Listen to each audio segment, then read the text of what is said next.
وعلى أشرف المرسلين وعلى آله وصحبه أجمعين. الله سبحانه وتعالى ഒരുമിച്ച് കൂടെ കബൂലാക്കി അനുഗ്രഹിക്കുമാറാകട്ടെ. നമ്മുടെ നമസ്കാരങ്ങളും നോമ്പുകളും മുഴുവൻ സൽക്കർമ്മങ്ങളും അല്ലാഹു തആല സ്വീകരിക്കുമാറാകട്ടെ. ആദരവായ നബി സല്ലല്ലാഹു അലൈഹി വസല്ലം തങ്ങൾ പഠിപ്പിക്കുന്നു, ഇദാ അറാദ അഹദുക്കും സഫറൻ ഫലിയുവദ്ദിഉ ഇഖ്വാനഹു ഫഇന്നല്ലാഹ തആല ജാഇലുൻ ലഹു ഫീ ദുആഇഹിം അൽബറക. നബി സല്ലല്ലാഹു അലൈഹി വസല്ലം തങ്ങൾ പറയുന്നു, നിങ്ങളൊരു യാത്രയ്ക്ക് ഉദ്ദേശിക്കുകയാണെങ്കിൽ, അത് ഗൾഫ് യാത്രയാകട്ടെ, മറുനാട്ടിലേക്കുള്ള മറ്റു യാത്രയാകട്ടെ, നിങ്ങളൊരു യാത്രയ്ക്ക് ഉദ്ദേശിക്കുകയാണെങ്കിൽ നിങ്ങളുടെ സഹോദരന്മാരോട് നിങ്ങൾ യാത്ര ചോദിക്കുക. നിങ്ങൾ യാത്ര ചോദിക്കുക, വിട ചോദിക്കുക.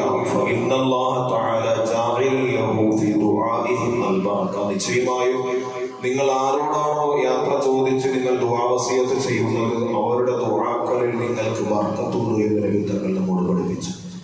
ഇന്ന് നമ്മുടെയൊക്കെ യാത്ര എങ്ങനെയായിരിക്കും? നമ്മുടെ ഗൾഫ് യാത്രയാണ് സങ്കല്പിക്കുക. തലേ ദിവസം വരെയും ഇശാഇന് നമ്മുടെ പള്ളിയിലുണ്ടാവും, പിറ്റേന്ന് ചിലപ്പോൾ കാണത്തില്ല. ചോദിക്കുമ്പോൾ അവിടെ പോയി, അവർ ഇന്നലെ രാത്രി പോയി ഗൾഫിൽ. എന്താ പറയുന്നത്? എന്താ പറയാത്തത്? നമുക്കൊരു ചിന്താഗതിയുണ്ട്, എന്ത് ചെയ്യും? എൻ്റെ മോൻ ഗൾഫിൽ പോയത് മറ്റുള്ളവർ അറിഞ്ഞാൽ ചിലപ്പോൾ ചെയ്യും, അസൂയപ്പെടുന്നു.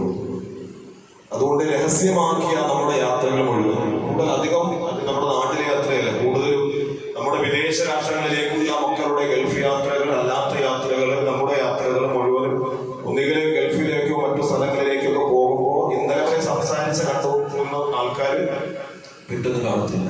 തിരക്കുമ്പോൾ എന്ത് ചെയ്യും? ഗൾഫിൽ പോയി. നമ്മുടെ തെറ്റായ ചിന്താഗതി, നമ്മുടെ കൂടെ ഒരു പക്ഷേ അയാൾക്ക് വരുമോ, അല്ലെങ്കിൽ എന്ത് ചെയ്യുക, അസൂയപ്പെടോ, അയാൾക്ക് മോന് ജോലി കിട്ടാതെ വരുമോ, ഇങ്ങനെ കുറേ മിഥ്യാധാരണകൾ നമ്മുടെ ജീവിതത്തിലുണ്ട്. അതുകൊണ്ട് സ്വന്തം കൂടപ്പുറപ്പിന്റെ അടുത്ത് പോലും, സഹോദരന്മാരോട് പോലും, കുടുംബത്തിലെ ആരെങ്കിലും വിദേശ യാത്രയ്ക്ക് പോയാലും ഗൾഫ് യാത്രയ്ക്ക് പോയാലും ആരും പറയാറില്ല. അത് തെറ്റാണ്. അത് ആ യാത്രയിൽ നിങ്ങൾക്ക് ബറക്കത്തില്ല എന്ന് ശഫീഉനാ റസൂലുള്ളാഹി തങ്ങൾ പഠിപ്പിച്ചു. നിങ്ങൾ ആരുടെയും സമ്പാദ്യം ആർക്കും വേണ്ട. നിങ്ങൾ ഗൾഫിൽ പോയിട്ടുണ്ടാകുന്ന സമ്പാദ്യം മറ്റുള്ളവർക്ക് വേണ്ട.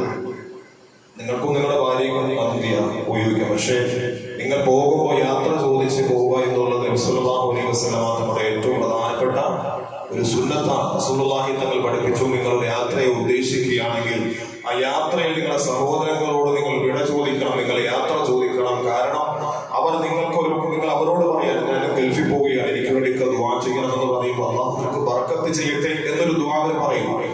ആ ദുആയിൽ നിങ്ങൾക്ക് ബർക്കത്തുണ്ട് എന്നാണ് നബി തങ്ങൾ പഠിപ്പിച്ചത്. അത് നിസ്സാരമായ കാര്യമല്ല. ഏത് യാത്രയാകട്ടെ, ആ യാത്ര നാം ചെയ്യുമ്പോൾ നമ്മുടെ സഹോദരങ്ങളോട് യാത്ര ചോദിച്ചിട്ട് അവരോട് ദുആ കൊണ്ട് വസിയത്ത് നിങ്ങൾ ഖൈറിന് വേണ്ടി ദുആ ചെയ്യണമെന്ന് പറഞ്ഞിട്ട് പോകുമ്പോൾ ആ ദുആയിൽ നിങ്ങൾക്ക് അത്ഭുതകരമായ ബർക്കത്തുണ്ട് എന്ന് നബി തങ്ങൾ നമ്മോട് പഠിപ്പിക്കണം. നിസ്സാരമായ ഒരു കാര്യമായി നാം ചിന്തിക്കുന്നു. വളരെ ഗൗരവമുള്ള വിഷയമാണ്. അള്ളാഹുവിന്റെ ഹബീബായ നബി തങ്ങളുടെ പ്രധാനപ്പെട്ട ഒരു സുന്നത്തുമാണ്. അതുകൊണ്ട് നമ്മുടെ യാത്രകൾ മുഴുവനും ആ തരത്തിൽ അള്ളാഹു തആല ഖബൂൽ ചെയ്ത് അനുഗ്രഹിക്കുമാറാകട്ടെ. എല്ലാ സലാമത്തുള്ള, സന്തോഷകരമായ, നിർഭയത്വമുള്ള യാത്രകളാക്കി നമ്മുടെ മുഴുവൻ യാത്രകളും. നാം ധാരാളം യാത്രകൾ ചെയ്യുന്നവരാണ്. യാത്ര എന്ന് പറഞ്ഞാൽ ഖിത്അത്തും മിനൽ അദാബ് എന്ന റസൂലുള്ളാഹി തങ്ങൾ വിശേഷിപ്പിച്ചത്. യാത്ര എന്ന് പറഞ്ഞാൽ ശിക്ഷയിൽ നിന്നുള്ളൊരു ഭാഗം. റസൂലുള്ളാഹി വിശേഷിപ്പിച്ചത്. നമുക്കറിയാം യാത്രയുടെ പ്രയാസങ്ങളും ദുഃഖകരങ്ങളും അതിന്റെ അവസ്ഥകളും വിഷമതകളും ഒക്കെ നമുക്ക് യാത്ര ചെയ്യുന്നത് നമുക്ക് അറിയാൻ കഴിയുള്ളൂ. അതുകൊണ്ട് തന്നെ റസൂലുള്ളാഹി അതിനെ വിശേഷിപ്പിച്ചത് യാത്ര എന്ന് പറയുന്നത് ഒരു ശിക്ഷയുടെ ഒരു ഭാഗമെന്നാണ്. കാരണം വളരെ ത്യാഗം ചെയ്തായിരിക്കും ഒരു പക്ഷേ യാത്ര പോകുന്നത്. ബസ്സിലൊക്കെ ആണെങ്കിൽ പിന്നെ അതുപോലെ ബസ് കാത്തുനിന്ന് ഒരുപാട് സമയങ്ങൾ നഷ്ടപ്പെട്ട് പ്രയാസപ്പെട്ട് ഭക്ഷണമില്ലാതെ വെള്ളമില്ലാതെ അങ്ങനെ ത്യാഗം ചെയ്താണ് നമ്മുടെ യാത്രകൾ ചെയ്യുന്നത്. അപ്പോൾ നമ്മുടെ യാത്രകൾക്ക് അള്ളാഹു എല്ലാ സന്തോഷവും റാഹത്തും അള്ളാഹു തആല എപ്പോഴും നൽകി, കാവലും നൽകി അനുഗ്രഹിക്കുമാറാകട്ടെ. ബിസ്മില്ലാഹി തവക്കൽതു അലല്ലാഹ് ലാ ഹൗല വലാ ഖുവത ഇല്ലാ ബില്ലാഹ് എന്ന് പറഞ്ഞ വീട്ടിലും യാത്രയ്ക്ക് വേണ്ടി ഇറങ്ങിത്തിരിക്കേണ്ടത്.